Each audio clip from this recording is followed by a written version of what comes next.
Bonjour les scrap copines. C'est pas toujours facile de faire des branches, donc je vais vous expliquer comment j'ai fait ça. L'astuce pour dessiner les branches et je finirai ma carte avec vous après. Donc en fait c'est tout simple. Vous allez prendre un papier, le déchirer en faisant quelque chose d'assez irrégulier et vous gardez bien les deux parties. Je vais en refaire une petite ici avec vous. Donc je dépose simplement une partie de mon papier. Donc je garde bien l'autre en face à proximité parce que je vais me servir de l'autre et je veux qu'elle soit vraiment bien dans le même sens. Pas retourner ou quoi, pas me prendre la tête pour le retrouver. Et avec, donc moi je prends un stylo bille noir parce que bon, je veux que le bord soit noir, mais ça peut être un crayon gris, ça peut être un crayon de couleur. Je viens ici dessiner l'arête de ma branche. J'enlève ça, ça n'a pas pris ici, donc évidemment, je repasse. Et après, tout simplement, je viens mettre l'autre en face. Alors, je viens essayer de retrouver, voilà, ça c'est l'arrondi. Donc, vous voyez l'arrondi ici qui correspond à l'arrondi ici. Et en fait, je vais écarter sur le bord ici et resserrer ici. Donc, ça va me donner quelque chose comme ça. Je refais mon trait. Là, je suis à nouveau sur le papier, voilà, comme ça. Et après, tout simplement, je pars d'ici. Et je fais la même chose, je pars de large et je reviens sur la pointe en essayant de suivre.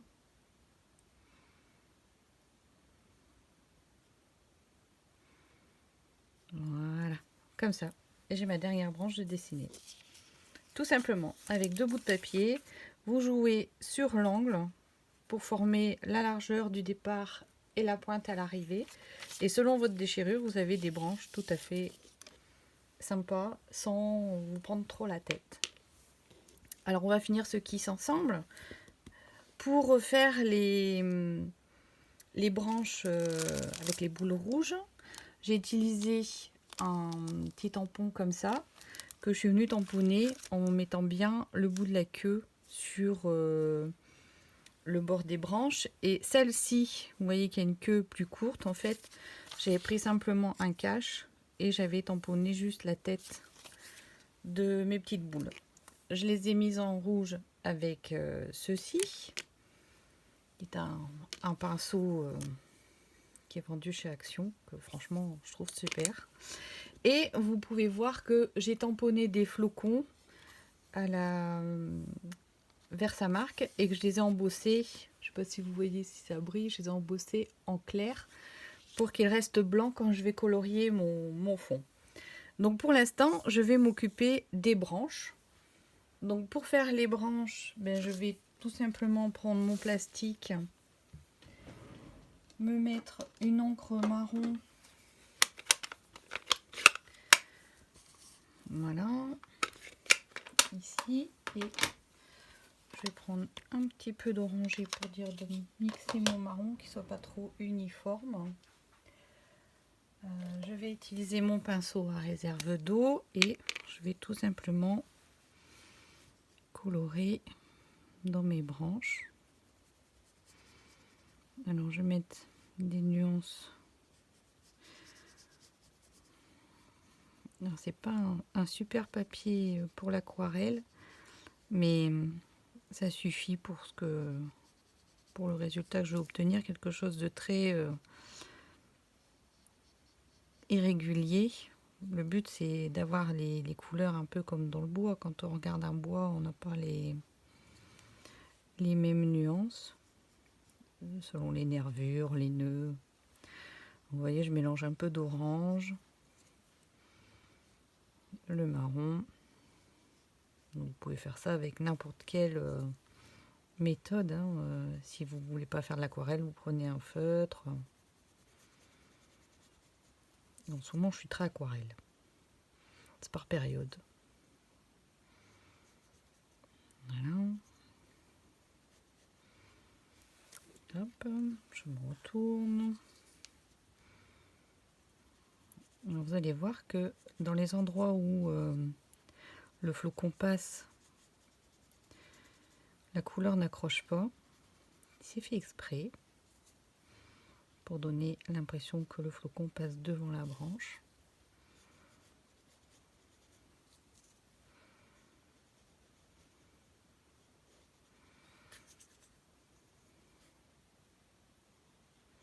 Voilà. La petite branche ici.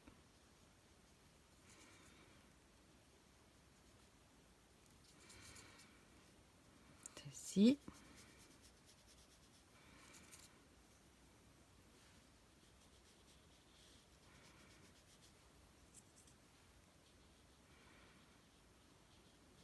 Bon, je n'hésite pas à repasser plusieurs fois au même endroit, vous voyez. Mais mes branches ne sont pas très régulières. C'est l'attrait de l'aquarelle, en fait, je trouve. C'est de pouvoir nuancer sans trop se poser de questions. C'est très intuitif, je trouve, comme façon de faire. On a parfois de jolies surprises avec un mélange imprévu. Voilà. Il reste un petit peu de jaune ici, le rajouter là.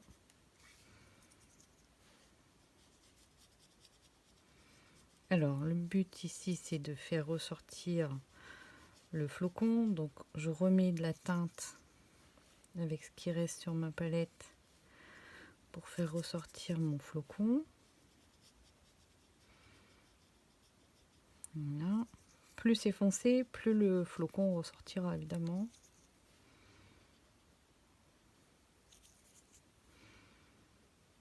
Voilà.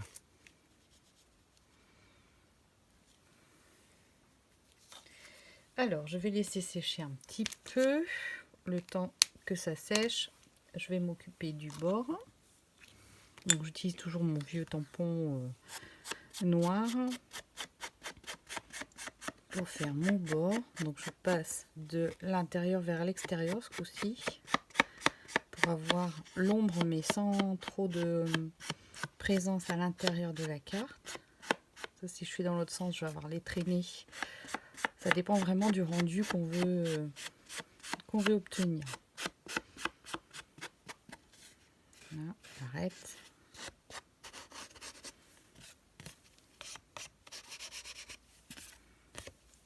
Hop.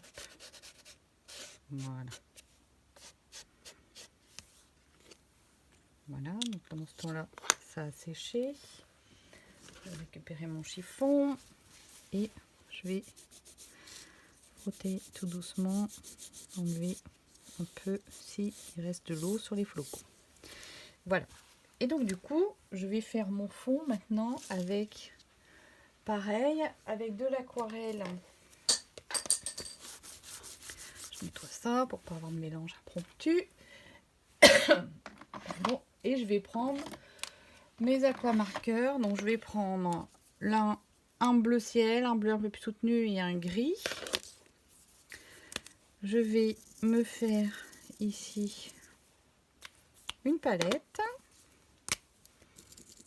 Vous voyez, le gris est vraiment très très pâle. Je ne sais pas si ça va se voir beaucoup, s'il va falloir que je prenne l'eau dessus. Alors, on va voir ce que ça donne avec ça. Je prends mon pinceau large. Je vérifie qu'il est bien humide. Et alors, je vais commencer ici. Peut-être mettre un petit peu d'eau directement là-dessus.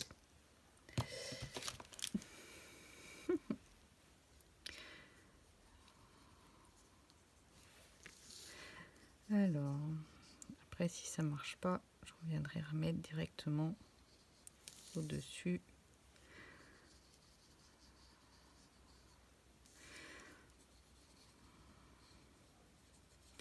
Avec une petite pointe. Alors là, voilà, comme sur un décor normal, je zigzague entre mes branches.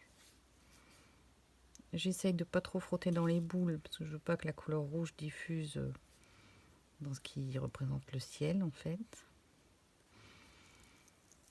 Voilà.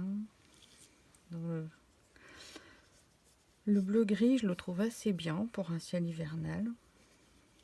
C'est ce que je voulais, quelque chose d'assez fade. Comme ça, je pourrais le refoncer à ma guise par endroits après. Donc je vais remplir tout le blanc avec ce gris un peu bleu. Il va falloir que j'en refasse, j'en aurai pas assez.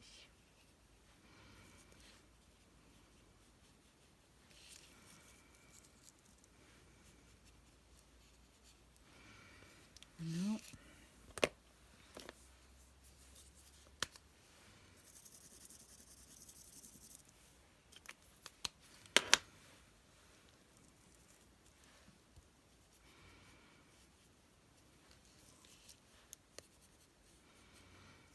Voilà, ici encore.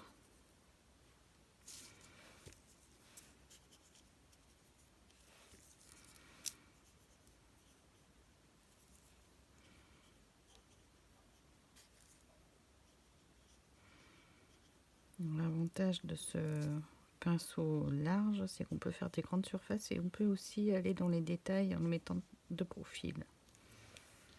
Voilà, donc du coup, mon ciel bien gris. Alors, pour la suite, je vais prendre une couleur un tout petit peu plus soutenue. Donc, c'est un Stampin' Up presque bleu.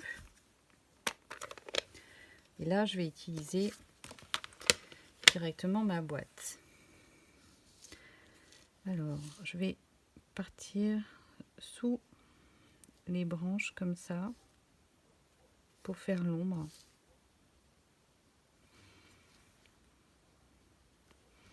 Alors, comme c'est bien humide du passage d'avant, ça se diffuse un peu. Voilà. Pas évident de faire dans les petits trous. Je repasse sur mon flocon. Pour faire ressortir un peu. Voilà.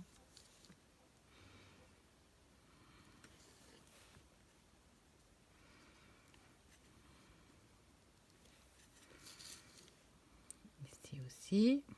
On continue.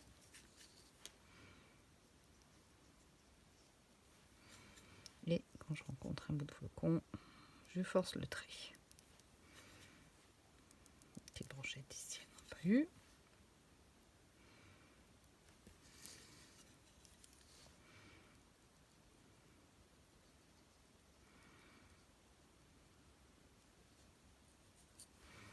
Je vais reprendre. Alors avec ce genre de tampon, je ne sais pas si vous avez des Stampin' Up, si vous vous souvenez, il faut appuyer un petit peu, faire poète-poète comme je disais. Et il y a un petit peu de matière qui se dépose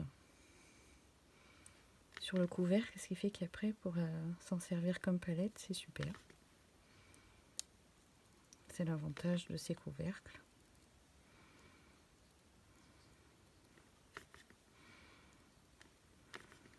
Voilà.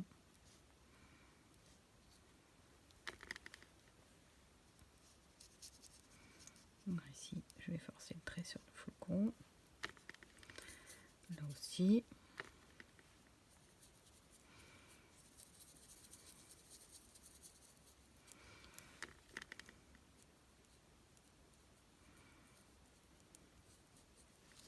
Voilà. Là, je reviens là.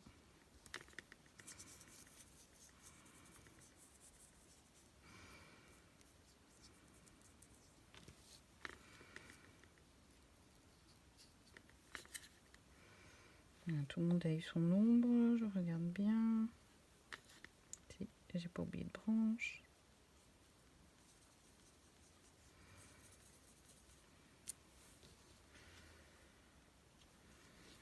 Un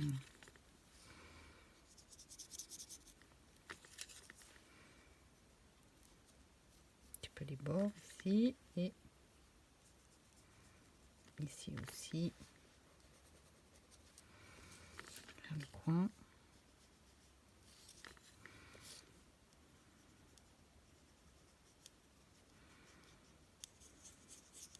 Je repasse encore une fois sur mon flocon. Voilà. Là, mon fond me paraît très bien. C'est très hiver, vous ne trouvez pas? Assorti à la météo d'aujourd'hui. Ciel gris et nuageux. Alors, je reprends mon chiffon et je reviens essuyer ce qui a pu se déposer ici.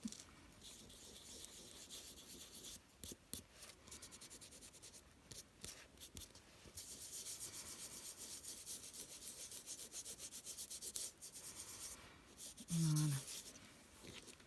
Donc, je sais pas, vous voyez bien à la caméra. Voilà. Alors, pour la suite, je vais placer un petit oiseau que j'ai déjà réalisé. Le tout, si je le retrouve. Voilà, il est ici. Pour celles qui le reconnaissent, c'est cette perforatrice. Et pour faire ce petit oiseau, je vous mettrai, j'ai trouvé un tuto sur Pinterest qui est vraiment super simple. C'est pas la peine que je me noie dans les explications. Il vous faut du papier rouge, pardon, du papier noir et une chute de papier jaune pour le faire. Et j'ai fait un point au stylo gel blanc pour son œil. Voilà, il y a 2 corps rouges, vous voyez, il y a 2 fois le corps rouge. Donc je vais accrocher mon petit oiseau sur une branche. Voilà, ici comme ça. Je pense que je le mettrai là. Et je mettrai un message ici, Joyeux Noël, ou quelque chose comme ça. Donc, pour l'instant, je vais rajouter de la neige. Alors, pour faire la neige, je vais mettre tout simplement du gesso avec, où est-ce qu'il est, un pinceau droit ici au bout. Donc je vais tout simplement tremper le bout comme ceci et je vais venir déposer en tapotant une pellicule de neige sur le dessus de ma branche.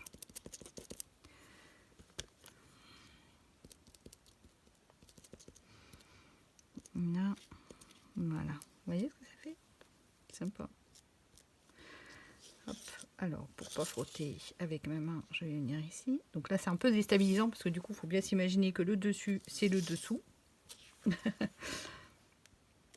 Et je recommence ici.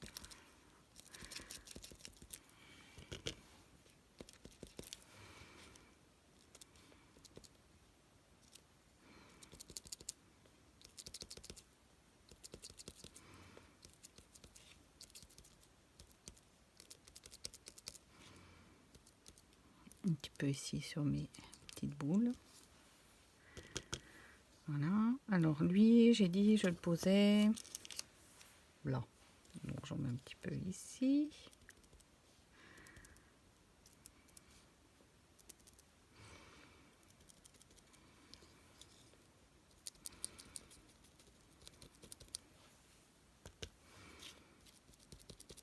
Voilà.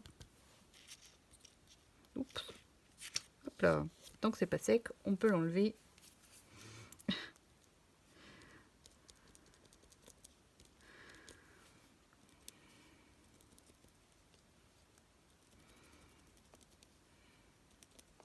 Voilà, un petit peu ici, un petit peu là.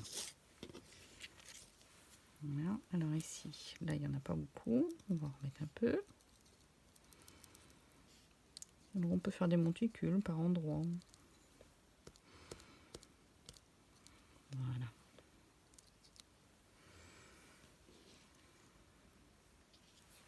Vraiment très très très hivernal. Ça me réchauffe pas tout ça. Alors j'en mets un petit peu sur mes boules, pas toutes, un petit peu dessus de là. C'est l'occasion de réparer les petits défauts là où j'ai un petit peu débordé. Bah oui, ça arrive à tout le monde. Hop, ici.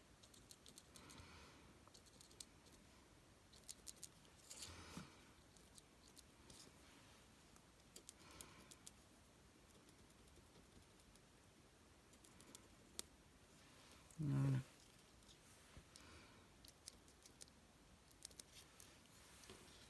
Voilà, voilà, ça fait très hiver. Donc voilà, pour ce petit fond hivernal. Je vais le laisser sécher. Coller mon petit oiseau ici sur la branche. Et je vous ferai une photo quand ce sera terminé. Voilà. J'espère que ça vous sera utile, ma petite astuce. Et puis je vous souhaite bon scrap, bonne création, bon amusement. Un de ces jours.